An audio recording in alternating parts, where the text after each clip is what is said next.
전쟁 없는 세상을 꿈꾸기에 전쟁을 연구합니다. 안녕하세요. 뉴스 멘터리 전쟁과 사람 허준입니다. 안녕하세요. 윤지연입니다. 이번 시간 함께 해주실 두 분 모시겠습니다. 이명환 소장님, 태상호 기자님 모셨습니다. 안녕하세요. 안녕하세요. 안녕하세요.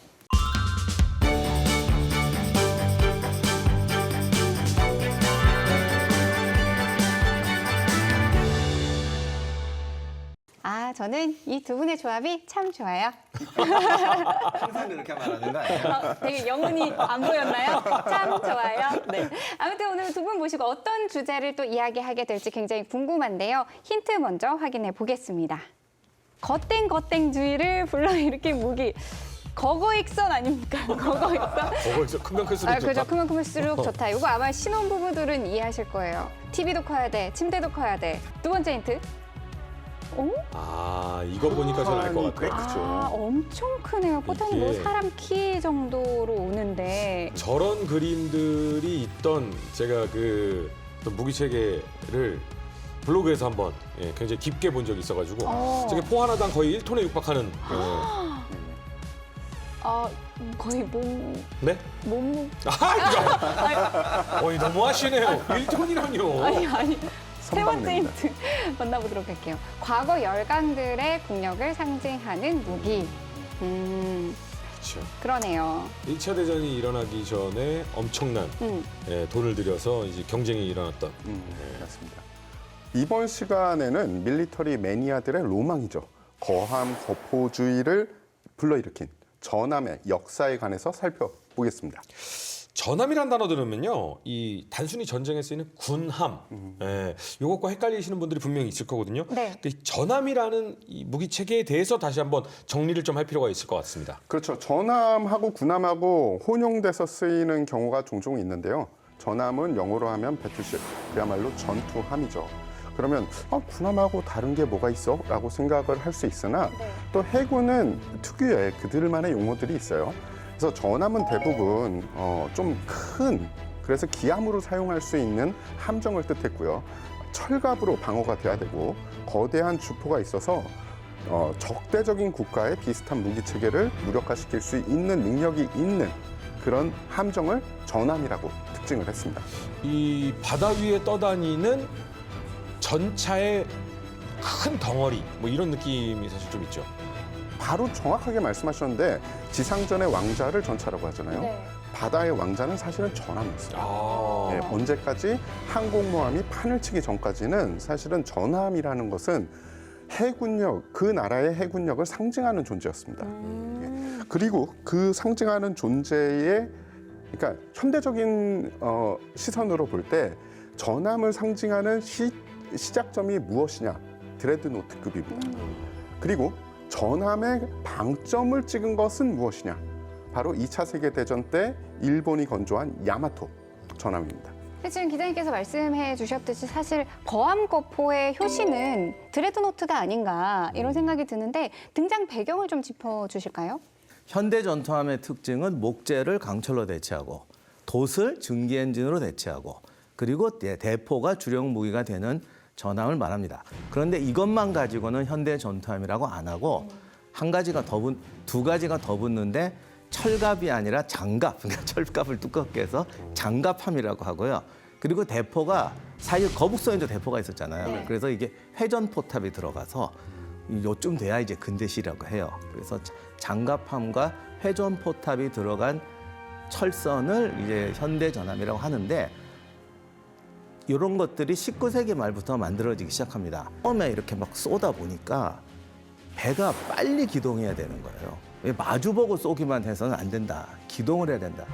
이런 구상으로 최초로 건조한 배가 영국의 HMS 드레드노트호입니다.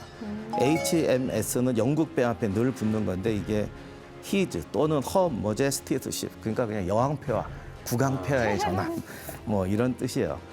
이 드레드노트급은 2개의 대포를 장착한 회전 포탑을 사용하고 구경을 모두 동일한 함포로 사용하는 거죠. 그러니까 다 주포로 해요. 그래서 최초의 이 드레드노트호는 신문에 12인치 함포를 장착했습니다. 그리고 속도가 21노트였는데 스시마 해전에서 투입되었던 가장 빠른 배가 18노트였어요. 근데 1노트가 이게 굉장히 속도 차이가 커서 3노트면 굉장히 빠른 차이예요. 무슨 급 이렇게 해서 정리하는 중간 단계들이 다 이제 있잖아요. 그죠, 그죠. 그럼 어디서부터 어디까지인지 도대체 무슨 기준인지 굉장히 복잡해요. 드레드노트급 하면은 일단 어떤 것들이 좀 필요한지 설명을 좀 해주시죠. 자, 드레드노트급이라고 하면은 우리가 흔히 이야기하는 상품명이 제품명이 된 거라고 생각을 하시면 됩니다. 뭐 지금 땡땡밴드, 그렇죠, 그렇죠. 그런 식으로. 테이프. 맞습니다. 그래서 전함의 기본 구성은 박사님이 말씀하신 것처럼 현대적인 전함에는 드레드노트급의 특징은 가져야 된다라는 건데 우리가 조금 알아야 될 게 그러면 드레드노트급이 확 튀어나왔냐? 그건 아닙니다. 전 드레드노트급이 있었고 그 점을 좀 수정 보완해서 드레드노트급이 나왔고 그리고 거기서 또 수정 보완해서 슈퍼 드레드노트급으로 발전을 해요. 이 발전을 어떤 식으로 했느냐 약간 디테일 설명이 필요합니다. 전 드레드노트급은 주포가 있지만 부포들이 있었어요. 그랬더니 그때 당시에 가장 큰 문제는 뭐냐 하면은 일단은 그때는 사격 통제 장치가 없었잖아요. 그래서 처음에 사격을 하고 그 다음에 탄착점을 수정을 해야 됩니다. 그렇죠. 근데 너무 많은 포가 한 번에 쏘다 보니까 이게 주포가 문제인지 부포가 문제인지 통제가 안 되는 거예요. 네.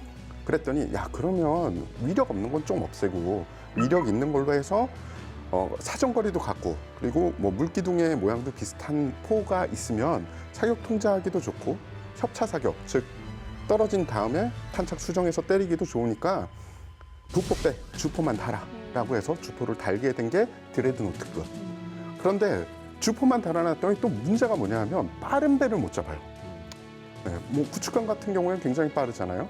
그리고 날렵하게 기동을 하는데 당시 기술로는 그 거대한 한 포를 빠르게 돌릴 수 있는 기술이 없었던 거예요. 그러니까 주포를 돌리고 있으면 벌써 없는 거죠. 그리고 가까이 붙으면 쏘지를 못해요. 그렇죠. 그러니까 아유 안 되겠네. 부포가 있어야겠다. 그렇게 해서 드레드노트급의 주포를 일제 사격할 수 있는 그 주포의 위치에서 이제 부포까지 달아서 완전 개선된 게 슈퍼 드레드노트급이에요. 그래서 현대 전함의 시작점이 된 거는 드레드노트급이 맞는데 네. 현대 전함의 상징을 완전하게 보여준 거는 슈퍼 드레드노트급이 맞습니다. 이 드레드노트급 전함이 생기면서부터 이제 그 전에 전함은 뭐 이제 빠이빠이고 모든 열강들에서는 이거 무조건이다. 요걸 만들기 시작해야 된다. 이런 불 붙지 않았을까요? 그러니까 이게 아직 항공기가 아직 무기가 되기 전이란 말이에요. 그러니까 바다를 제패하는 자가 세계를 제패한다. 사실 요즘도 그래요. 네. 그런데 옛날에야 말도 못하잖아. 그러니까 모든 열강들이 이 함성 건조하는 걸로 뭐 그냥 이걸로 국력을 좌우를 했는데 드레드노트급이 딱 나오니까 기존의 배들이 다 못 쓰게 된 거예요. 그러면 다는 좀 심한 말인데 전함을 새로 건조해야 되니까 여기서부터 제로 베이스에서 다시 시작하게 됩니다. 이렇게 되니까 진짜 군함 건조 경쟁이 시작되게 되는 거예요. 줄긋고 시작. 근데 여기서 이제 가장 웃겼던 게 여기서 일본이 완전히 신흥 군사 강국으로 떠오르게 됩니다. 벌써 스시마 해전 할 때부터 일본 배들이 좋았거든요. 물론 압도적으로 좋지는 않았지만 이미 세계 최고의 전함 수준 어떤 부분에선 더 나은 것들도 만들었어요. 이렇게 되니까 일본이 급부상하게 됩니다. 그러니까 아마 영국과 동맹을 맺었기 때문이 아닌가라는 생각이 드는데 영국은 항상 내가 넘버원으로서 넘버2와 넘버3가 함께 힘을 합쳐도 내가 누른다라는 전략을 가지고 있었잖아요. 근데 이 전략을 야, 우리도 한번 붙어보자라고 군비 경쟁을 통해서 키운 게 독일이었죠. 이 영국과 독일, 이 둘의 대결. 1차 세계대전이 벌어지면서 상당히 많은 이 국가들이 흥미롭게 지켜봤죠. 이게 영국은 정말 바다의 제왕이었는데요. 영국은 17세기부터는 정말 해전국이 거의 한 번인가 치고는 해전에서 진 적이 없습니다. 그러니까 정말 말 그대로 바다 국가였고 독일은 또 이게 바다하고는 거리가 멀어요. 그렇죠. 그러니까 북쪽에 발테라는 바다가 있긴 한데 이거 좀 심하게 말하면 연못 수준이고 독일이야말로 전통적인 육상 국가였죠. 이렇게 되니까 뭐 바다에서는 정말 상대가 안 됐는데 아까 말씀드린 것처럼 현대 전함은 새로 건조하는, 새로 시작하는 거란 말이죠. 근데 이렇게 되니까 이제 독일하고 영국의 극명한 차이가 나오게 됩니다. 영국이 원래 셌던 거는 범선 시대부터인데 이 범선에서 영국이 셌던 게 일단 그 이전의 배들은 갤리선이에요. 노젓는 거. 이거는 잔잔한 지중해 바다에서나 써먹는 거죠. 도버 해협이나 북해 쪽으로 오면 노젓는 배 가지고 이제 배가 상대가 안 돼요. 그럼 이제 범선을 써야 되는데 이 범선이 줄이 몇 개냐가 중요해요. 돛줄이 60개냐, 20개냐, 80개냐. 모든 영국의 범선이 세계 어떤 범선보다 줄도 많고 이거 테크닉이 좋았습니다. 네. 밧줄의 예술. 그리고 얘들은 항상 그 북해에서 하니까. 그리고 실전이 연습이 최고라고 당시 대영 제국의 바다만큼 멀리 다니는 애들이 없어요. 그러니 뭐 전 세계 바다 어디든지 가서 하니까 그 노하우가 상상할 수가 없었죠. 네. 많은 분들이 육지가 어렵지 바다가 왜 어렵냐. 바다는 다 이렇게 물이라고 이 생각하시는데 바람을 읽어야죠. 이게 바다야말로 네. 육지보다 더 힘들어요. 가는 곳마다 물살, 조류를 다 알아야 돼요. 그러니까 이 노하우가 상상을 초월합니다. 그런데다가 영국은 바다가 국가의 생명, 모든 수입의 근원이잖아요. 그러니까 가장 엘리트 선원들이 또 해군이 되고 선원이 됐어요. 영국 육군은 거의 그냥 그랬어요. 그래서 육군은 거의 수비대 수준이었고 엘리트들이 다 바다로 가니까 이러니까 모든 조건에서 영국 해군이 셀 수밖에 없었죠. 그런데 중요한 거는 현대 해전에서 이게 계승이 되냐는 거야. 독일은 바다 경험은 적어요. 그런데 현대 산업 기술력, 특히 철강, 엔진, 대포 이 부분에서는 거의 압도적인 기술력을 가지고 있었고 네. 바다 경험은 적지만 이 독일이 그 프로이센 되고 나서부터 교육하고 병사들을 균일하게 만드는 능력은 세계 최고였어요. 그리고 정밀한 공학 이런 부분에서 앞서게 되니까 독일의 배들이 영국을 가지지 못한 장점들을 가지게 됩니다. 그러나 그럼에도 불구하고 1차 대전 발발할 때만 해도 영국 해군이 압도적이었기 때문에 전쟁 시작하자마자 영국 해군들이 바다에 떠 있다가 일제히 독일 항구들을 봉쇄해버립니다. 이렇게 되니까 독일은 나가 싸울 자신이 없으니까 독일 해군은 항구에서 잠자고 있고 영국 해군은 바다에서 지키고 있는 이런 양상으로 이제 1차 세계대전이 진행되게 돼요. 네, 박사님의 말씀을 좀 듣다 보니까 유치하지만 독일과 영국 과연 누가 더 셀까? 신흥 강자인가 아니면 지켜온 굳건한 영국인가 이런 생각이 또 드는데 이후에 이 유틀란트에서 전함과 전함들이 맞붙는 인류 최대 해전이 벌어지게 됩니다. 먼저 양측의 전력을 좀 살펴볼까요? 일단은 가장 간단히 말씀을 드릴게요. 결론부터 말씀을 드리겠습니다. 네. 수상 전력 중에 가장 중요한 것이 당시에 전함하고 순양함이었어요. 그래서 그 전력으로 말씀을 드리면 영국을 10으로 놓잖아요. 그러면 독일은 6이었어요. 그러니까 그만큼 전력 차가 났고요. 네. 다른 국가들이 있을 거 아닙니까? 해군력을 가진. 그들은 아예 이 숫자에 따라오지 못하는 4도 안 되고 네. 3, 2 이런 수준이었다고 보시면 돼요. 그러면 영국 전함과 독일 전함의 특징도 좀 알아봐야 되잖아요. 우리가 공격력에 대해서 이야기할 때 1인치 차이라고 흔히 얘기를 합니다. 당시에. 영국 전함의 주포가 12인치였을 때 독일 전함은 11.1인치였고요. 영국 전함의 주포가 13.5인치였을 때 독일 전함의 주포가 12인치였습니다. 그리고 영국은 15인치 주포를 가진 전함을 운영을 했는데 1912년에 10척 정도를 건조를 해서 그리고 그 10척 중에 일부는 벌써 전력화가 돼가지고 종전 때까지 운영을 했어요. 근데 독일은 영국이 가지고 있으니까 독일도 빨리 보유를 해야 되잖아요. 3척을 건조를 시작을 했지만 종전까지 3척이 다 만들어지지 못하고 2척만 운영을 합니다.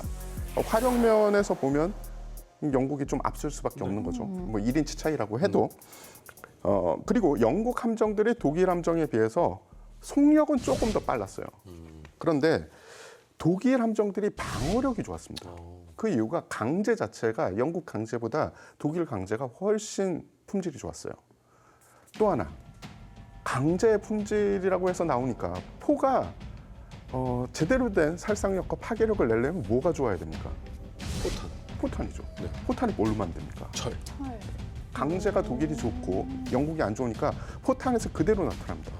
일부 영국 포탄은 심지어 쏴가지고 독일 전함에 명중을 했는데 그냥 깨져버리는 거예요. 그래서 독일군이 그런 품질을 보고 웃을 정도고 쏜 영국군은 어떻겠어요?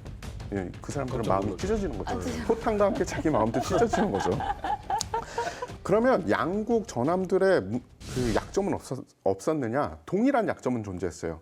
탄약고의 이 방어가 빈약해서 탄약고가 유폭이 되면은 전함을 통째로 잃어버리는 그런 일이 벌어졌다는 거죠. 유틀란트 해전에서 그 일이 고스란히 벌어집니다. 그리고 사격 통제 시스템이 좋아야 된다고 그랬잖아요. 네. 근데 영국 같은 경우는 사실은 민간인이 사격 통제 시스템을 고안을 해요. 당시에 독일은 그러면 어떤 사격 통제 시스템을 썼느냐? 독일은 사격 통제 시스템은 없었어요. 대신에 독일이 가지고 있었던 것은 광학 조준경이었습니다. 그래서 광학 조준경으로 어떻게 보면은 실제로 눈으로 보고 거리를 측정해서 특정값을 내는 그런 형식이었는데 수병들하고 장교들 훈련이 얼마나 잘 됐는지 약간 저강도거나 아니면은 흐린 날씨에는 오히려 독일 쪽에서 그 거리 산출을 더 빠르게 정확하게 해냈다고 합니다.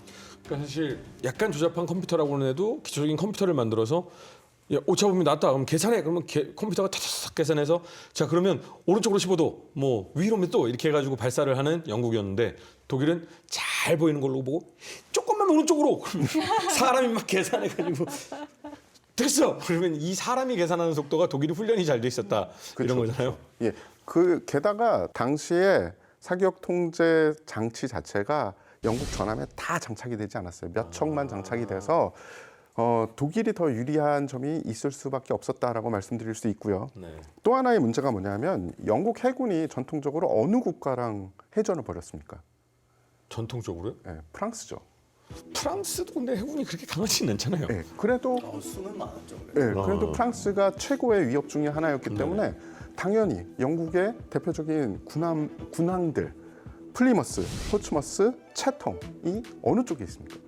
도보 해역을 바라고. 네. 그렇죠. 프랑스하고 전쟁하기 좋은 지역에 있잖아요. 근데 이제 독일하고 전쟁을 해야 되는데 그러면은 스코틀랜드 쪽에 스코틀랜드 방향의 항구가 별로. 예, 항구가 좀 있으면 좋은데 네. 있긴 있었는데 너무 작거나 아니면은 스케파플라우처럼 독일 잠수함의 공격에 방어되지 못하는 그런 항구가 많았습니다. 뭐 수치상으로나 전력이 영국이 일단 앞서는 것 같기는 합니다. 그럼 독일로서도 뭔가 이걸 파괴하기 위한 노력을 해야 될 것 같다 이런 생각이 드는데요. 일단 독일 해군들은 자신감이 좀 결여돼 있었고 워낙 영국이 세니까. 그러니까 자신감 없고 객관적인 전력에서 처질 때는 방법이 그거밖에 없어요. 그러니까 게릴라전 비슷하게 하면서 우리도 전투 경험을 쌓아가자 이런 거죠. 그래서 영국 함대가 봉쇄를 하고 있으니까 그러니까 빠르고 기습적인 함대를 내보내서 한번 치고 영국군이 쫓아오면은 본대 쪽으로 유인해서 친다. 그리고 이쪽은 또 이제 기지에서 나가는 거니까요. 그런 작전을 썼는데 사실은 영국군도 마찬가지였어요. 영국군도 바다를 봉쇄하고 있으니까 안 나오잖아. 근데 육지로 항구로 들어가긴 힘들거든요. 그렇죠. 그러니까 어떻게든지 저거 끄집어내 갖고 바다에서 선멸한다. 이렇게 돼서 사실 양쪽 다 똑같은 작전을 쓰게 돼요. 그래서 함대 구성이 본대와 적을 유인하는 척후 함대 두 가지로 나누어지게 됩니다. 첫 교전은 어떻게 벌어지나요? 언제 어떻게 벌어지죠? 독일은 일단은 자신들의 주력 함대를 직결을 시켜서 영국의 그 해군 전력을 차근차근 야곱야곱 깎아 먹으려고 했습니다. 네.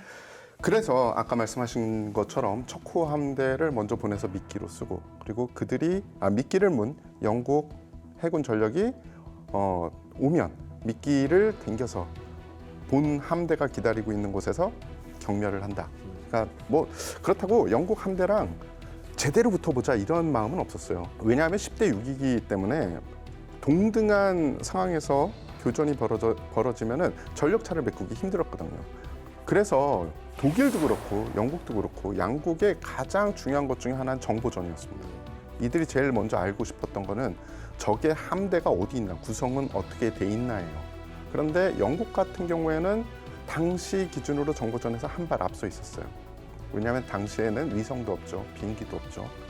그 넓은 바다에 이들이 어디에 있고 이들이 어떤 의도로 행동을 하는지 알 수 있는 방법은 딱 하나뿐이 없었습니다. 통신 감청. 그런데 영국 해군은 이미 침몰했던 독일 함정에서 암호문을 건져 올려서 독일이 보내는 암호를 대부분 해독해서 독일이 어떤 일을 도모하고 있다라는 것을 대강 알고 있었어요.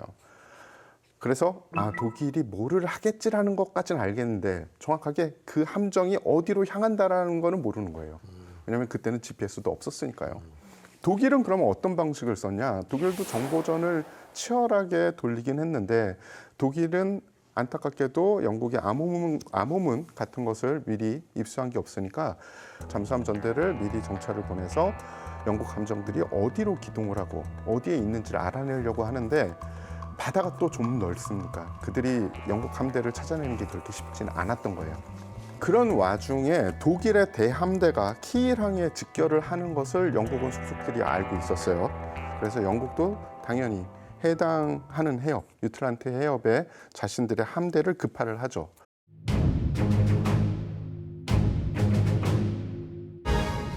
(20세기) 초 열강들은 제해권 장악을 위해 전함 경쟁에 나서면서 드레드노트급이 등장한다. 이후 1차 대전이 발발하자 영국 해군은 북해를 봉쇄하고 독일 해군은 이를 뚫기 위해 고심한다. 마침내 1916년 독일 해군은 키일항에 집결하여 영국 해군과의 함대 결전을 준비하게 되고 이를 지켜보던 영국 해군도 유틀란트 해역으로 대함대를 보내면서 인류 최대의 해전이 시작된다. 그런데 독일이 손 놓고 있지 않았죠. 그리고 아까 말씀드렸듯이 잠수함 전대를 보내서 벌써 정찰 활동을 하면서 잠수함 전대에게 떨어졌던 명령 중에 하나는 영국의 함대가 나오면 니네들이 최대한 격침시켜라. 그런데 이 151대의 대함대를 못 찾고 다 놓치게 됩니다. 그래서 독일의 유보트는 사실상 여기서 그다지 활약을 하지 못해요. 그래서 유틀란트 해협에서 이 거대한 이 양측의 이 거의 뭐 300척에 가까운 함정들이 숨바꼭질을 시작을 하게 되는 거죠. 근데 이제 잠수함이 그때 당시의 잠수함, 뭐 지금 잠수함도 어느 정도는 비슷할 수 있겠습니다만 그때 당시의 잠수함은 내 앞으로 지나가야 맞출 수 있는데 간다. 야 조용해. 우리가 쫓아가면 우리가 걸려서 우리가 죽어. 그러면 가만히 있을 수밖에 없는 약간 그런 상황이었던 거죠. 말씀하신 게 바로 맞는 게 게다가 자망해서 계속 있을 수 있는 시간도 짧았어요. 네. 2차 세계대전 때 유보트를 생각하면 안 됩니다. 네. 예. 기다리고 있는 함대가 정보력이 이 큰 함대가 유리할 수밖에 없는 것이 이때 당시는 눈으로 보고 레이더로 뭘 해서 이 사격 통제를 하는 게 아니라 눈으로 보고 발사를 하는 시대였기 때문에 당연히 알고 진을 치고 기다리다가 자 옵니다 해서 보이고 쏘는 함대가 훨씬 유리한 상황이었기 때문에 이때 당시는 이런 이 진을 펼치고 정보를 먼저 얻는 함대가 당연히 유리할 수밖에 없는 그렇죠. 굉장히 이 긴박한 상황이 지금 언제 펼쳐지나 이 숨바꼭질이 시작된 거죠. 맞습니다. 그래서 양측의 정찰 함대는 서로를 찾기 위해서 분주하게 움직여요. 그러다가 처음에 발견한 것은 영국의 함정이 먼저 발견을 합니다. 예, 영국의 경순양함 칼라타가 오후 2시 15분경에 독일의 정찰 함대를 발견을 해요. 발견을 했으니 우리가 그러면은 공격을 하겠다라고 BT 제독은 결정을 합니다. 그래서 자신의 휘하에 있는 함선들에게 독일 함정과 평행하게 붙어라. 그러니까 서로 이제 일자가 되는 거죠. 그렇게 계속 거리를 좁히게 돼요. BT 제독의 정찰 함대에는 구성이 어떻게 됐냐면은 경순양함과 그리고 전함으로 구성된 어떻게 보면 빠른 배로 구성된 그 선발대가 있었고요. 또 하나는 그렇게 되면 화력이 좀 밀리잖아요. 그래서 전함이 뒤에 따라오고 있었습니다. 토마스 제독의 제5 전함 전대가 따라오고 있었는데 문제가 그때 당시에 소통이 잘 안 되니까 무전이 안 되니까 수기를 깃발로 해서 신호를 줬는데 신호가 잘못 가서 그들이 어떤 행동을 하냐 하면 안 그래도 느린 전함이 지그재그 그러니까 회피 기동을 해요. 그러니까 더 뒤처지게 된 거죠. 그 상태로 독일 전함과 만나서 이제 전투 준비가 된 겁니다. 서로 평행하게 항진을 남쪽으로 가게 된 거죠. 네. 독일은 왜 남쪽으로 갔느냐? 정찰 함대의 임무는 영국의 함대를 발견을 하면 독일의 본함대가 있는 남쪽으로 끌어당겨서 이들을 본함대에 먹이로 주는 미끼 역할이었거든요. 그래서 쭉 남쪽으로 서로 나란히 항진을 하다가 그럼 누가 먼저 포를 쏘느냐. 독일이 사실은 그때 사격 통제 장치는 없었지만 광학 조준경으로 정말 효과적으로 거리 측정을 했다고 했잖아요. 독일이 먼저 사정권 안에 든 거예요. 영국 함정이. 네. 그래서 독일 함정이 먼저 사격을 개시하는데 그게 15시 48분입니다. 거리가 13km 정도 돼요. 그러면서 역사적인 전투가 시작이 되는 겁니다. 역사상 최대 함대 결전으로 기록된 유틀란트 해전 시작이 됐습니다. 본격적인 해전의 상황 한번 짚어보죠. 독일의 척후 함대는 장갑 순양함과 그냥 순양함 위주였어요. 그러니까 장갑 순양함, 장갑 순양함끼리 만난 거지. 이렇게 가니까 독일도 한번 해볼 만하잖아. 네, 네. 그래서 끌고 가다가 이제 본대가 오는 걸 아니까 이제 진영을 갖추고 싸우기 시작합니다. 여기서 시간만 끌면 우리가 이긴다. 그렇죠. 게다가 영국의 경전함은 뒤로 쳐졌단 말이에요. 그리고 이렇게 처진 게 잠수함을 무서워해서 그랬다는 설도 있어요. 잠수함 때문에 막 지그재그 피하고 하다 보니까 저리 가버린 거죠. 그래서 여기서부터 이제 포격전이 시작되는데 게다가 이때 함선들은 순양함들도 어뢰 발사기를 갖추게 됐습니다. 그러니까 멀리서 대포로 쏘고 가까이 가서 어뢰로 쏘는 건데 치명타는 어뢰거든요. 그러니까 서로 막 회피기동도 하고 뭐 대용도 잡고 그러면서 쏘다가 어떻게든지 점점 가까이 오면 결정적으로 어뢰를 때리는 쪽이 이기는 거예요. 처음에는 대형인데 가까이 올수록 이제 난전이 돼요. 그러면서 이제 복잡해지는데 처음에 함포의 수나 화력은 영국 함선이 우위였는데 사격술은 독일군이 더 정확했고 그리고 바람이 영국 쪽으로 불어가지고 안 보이고 눈 따갑고 엄청났다고 그래요. 하늘은 독일 편이었네요. 거기다가 장갑이 독일 배들이 좋아가지고 맞추기는 영국 배들이 더 많이 맞췄다 그러는데 아까 뭐 포탄도 깨지고 그러면서 전세는 약간 독일 쪽이 우세하게 갑니다. 그리고 뒤늦게 이제 영국의 전함이 도착했는데 그들이 가세했음에도 불구하고 영국군이 확고한 우위를 차지하지 못하게 돼요. 그렇다고 뭐 영국군이 패배한 건 아닌데 네. 조금 더 많이 얻어맞는 수준이었습니다. 아까 조금 전만 해도 기자님께서 이 전력을 설명해 줄 때까지만 해도 사실 숫자상으로는 우리 항상 뭐 사실 이 전쟁사를 배우면서 숫자가 다는 아니라는 건 알고는 있지만 영국이 앞서고 있네. 역시 바다는 영국이구나 이런 생각을 했으나 지금 전초전에서는 독일이 좀 더 우위에 있어 보입니다. 근데 방금 말씀하신 대로 이제 주력 함대가 오는 거죠. 그렇죠. 네. 독일의 주력 함대가 나타나니까 비터 제독은 그러면 어떤 역할을 해야 됩니까? 도망가야죠. 정찰 함대잖아요. 미끼잖아요. 네. 그래서 잘 됐다. 그러면 나도 이들을 우리 본함대 쪽으로 끌어당겨야겠다라고 생각을 하고 본함대 쪽으로 이탈을 합니다. 이탈을 해서 북쪽으로 이제 올라가게 되는 거죠. 그러면서 계속 산발적인 교전을 하게 돼요. 그런데 양측의 이 차이가 뭐였냐면은 처음에 영국에서 생각하기에 그리고 독일에서 생각하기에도 영국의 수병들과 장교들이 훨씬 숙달이 돼 있을 것이다. 왜냐하면 그들은 전쟁 전에 대항을 누비던 바닷사람들이고 독일의 병력들의 주축은 대부분 3년째 징병이었습니다. 네. 징집병들. 네. 그런데 포격을 해보니까 독일 해군이 훨씬 더 효과적으로 쏘는 거예요. 아까 명중탄은 영국이 더 많았다고 하는데 효과적인 명중탄은 독일이 더 많았어요. 그리고 그 포탄 때문인가요? 포탄 때문에 그런 것도 있죠. 왜냐하면 아무리 포가 좋아도 포탄이 정밀하게 만들어지지 않으면 정밀도에서 떨어지거든요. 그래서 포탄도 그렇고 또 하나는 전투 사상 자체가 달랐습니다. 당시 영국의 순양함은 어떤 식의 생각을 가지고 있었냐면 최대한 속살을 쏘자. 지금 생각해서는 이해가 돼요. 왜냐하면 정교한 사통 장치가 없으니까 많이 쏟아보면 언젠가 맞겠지라는 생각을 하고 있었던 거예요. 그런데 빨리 쏘려고 하면 이 함포에서 생각하는 건 우리가 생각하는 것과 다르게 야포도 그렇고 함포도 그렇고 날아가는 포탄을 놓고 그 뒤에 장약을 놓거든요.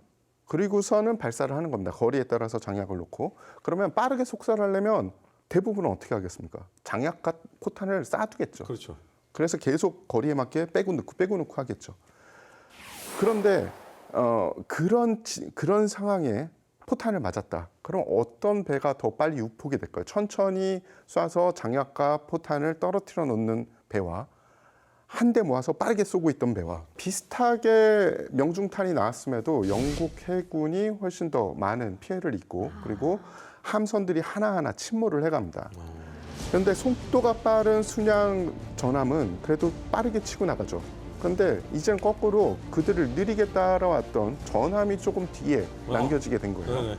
근데 이때 당시 전함이 드레드노트급이잖아요. 네. 그래서 그 전함들이 응사를 하는데 이때 독일이 좀 피해를 입어요. 예, 그래서 그때 알게 된 게 뭐냐면 드레드노트급이 거리가 좀 있고 제대로 쏠 수 있는 이 위치가 되면 명중률이 더 높을 수 있구나.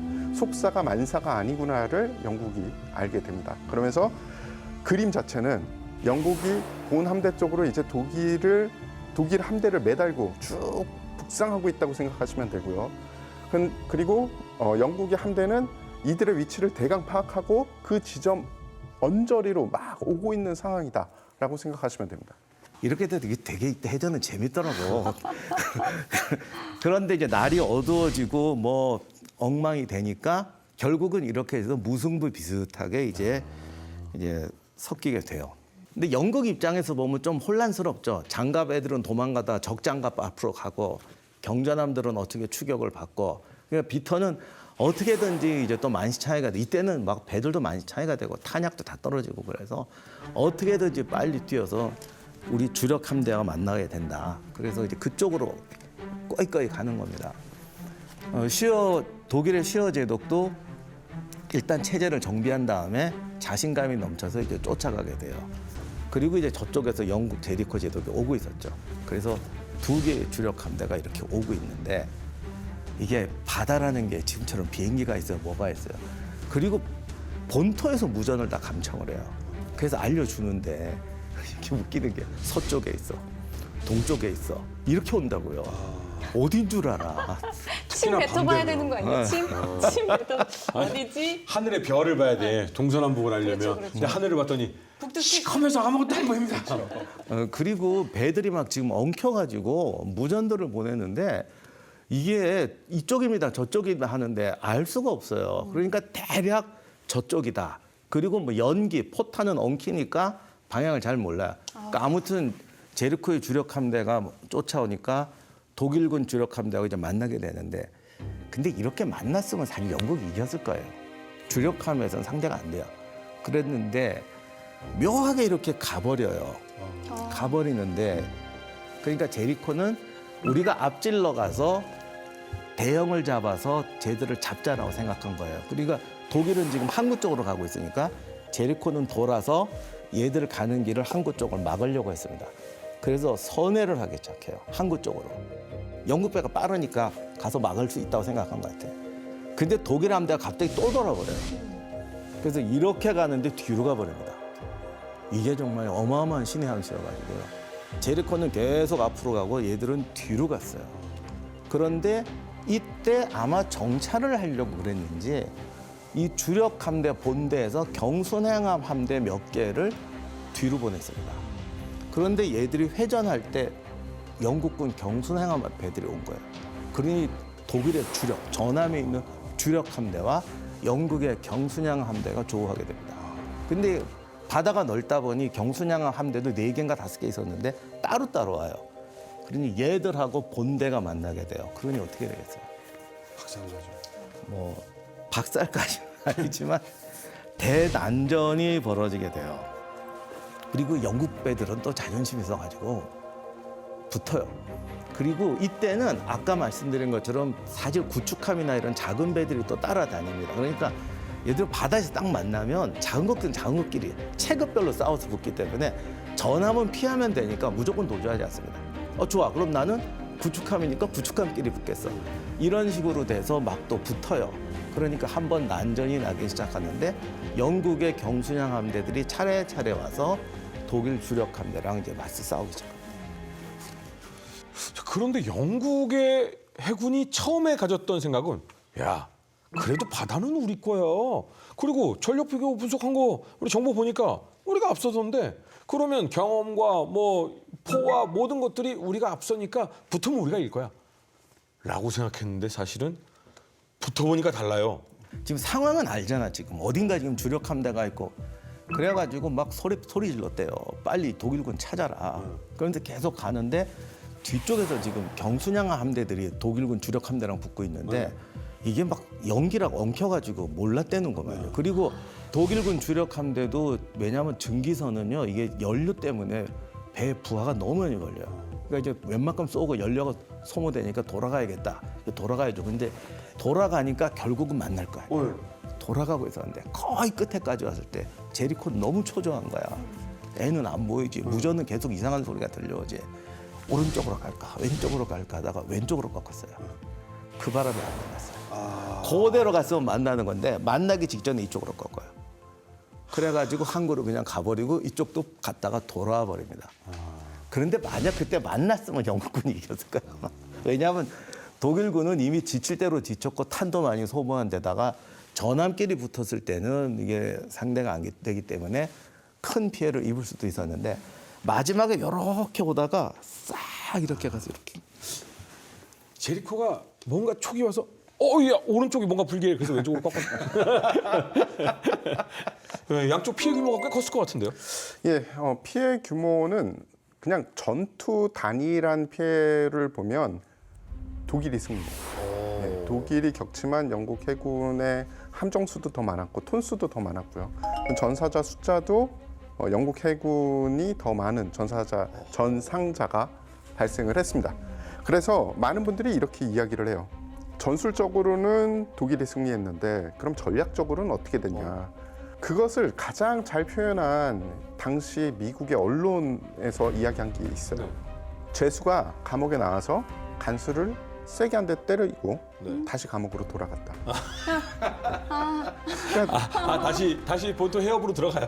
네, 그러니까 본인들 위치로 다시 그대로 돌아갔는데 문제는 뭐냐면 해상 봉쇄를 풀거나 뭔가 현상 변경이 일어난 건 하나도 없어요. 그냥 가서 자기네들끼리 치고 박다가 들어갔는데 일단은 내가 저쪽을 더 많이 때렸어라는 어떻게 보면 좀 그래도 내가 많이 때리고 왔지 이 정도고 그런데 영국 쪽의 생각에서는 아니 그래 우리 쪽의 배가 좀 많이 격침이 됐다고 해도 어차피 10대 6이야. 우리는 그 전력을 빠르게 채울 수 있어. 그러니까 현상은 그대로인 거죠. 그러네요. 그러니까 전투에서는 승리를 했지만 전략적 성공은 거둔 게 아무것도 없는 상황. 맞습니다. 일단은 이 해전이 역사적인 의미가 많아요. 네. 첫 번째는 지금까지도 깨지지 않은 기록입니다. 이렇게 수백 척이 넘는 전함끼리 해전을 벌인 것 자체가 이 뒤에 뭐 1차 세계대전도 안 끝났고 2차 세계대전이 벌어졌지 않습니까? 네. 그럼에도 불구하고 현재까지도 안 깨지는 기록이고요. 또 하나는 어떻게 보면 막강한 결전의 병기라고 생각했던 드레드노트급의 문제점도 이때 파악을 합니다. 생각보다 속도도 조금 느리고 긴밀하게 작전을 그러니까 모든 적의 전함을 다 경멸할 수 있는 것 같은 존재로 보였는데 투입해 보니까 사실 양측 다 아니네. 어딨어? 이러고 돌아다니고 있어. 우리가 뭐 개선할 것도 많고 부포도 있어야 되고 뭐 할 게 많구나라는 걸 느꼈고요. 독일은 이렇게 전술적인 승리를 거두긴 하지만 한번 붙어보니까 전력 차를 정말 느끼게 된 거죠. 그래서 우리가 계속 해전을 할 때 수상함 위주로 가면은 결국 이길 수가 없겠구나라는 생각을 하게 됐고, 그래서 결국은 잠수함을 해군 전력으로 쓰자. 그래서 잠수함 작전을 중심적으로 해전을 수행을 합니다. 근데 문제가 하필이면 이 잠수함이 미국 함선을 격침을 시키면서 미국이 참전하는 계기를 만들어주게 됩니다. 이번 시간에는 사실 세계 최대 해전이라고 불리웠던 이 유틀란트 해전에 대해서 한번 이야기를 해봤습니다만, 이 이후에 전함은 과연 최고의 무기로서 각광받게 될까요? 아니면 눈물을 머금게 될까요? 저희가 그 다음 시간에 여러분들께 알려드리도록 하겠습니다. 더욱더 흥미로운 내용을 가지고 이야기를 나눠갈 테니까 다음 시간 꼭 시청해 주시기 바랍니다. 이번 시간 시청해 주신 시청자 여러분 감사합니다. 다음 이야기. 1차 대전 당시 영국과 독일 해군은 드레드노트급 전함을 동원하여 유틀란트 해전을 벌인다. 이후 제2차 세계대전이 발발하자 각국 해군은 슈퍼 드레드노트급 전함을 실전에 투입한다. 하지만 항공모함과 항공기라는 신무기가 등장하면서 전함의 위상에 도전하게 되고 1945년 일본의 전함 야마토를 격침하려는 작전에서도 미 해군의 항공모함들이 출동하게 되는데 20세기 초 전 세계 바다를 지배했던 전함이 몰락한 과정과 그 최후는 무엇이었나? 바다위 세종병기 전함 2부 야마토 격침 작전 많은 시청 바랍니다.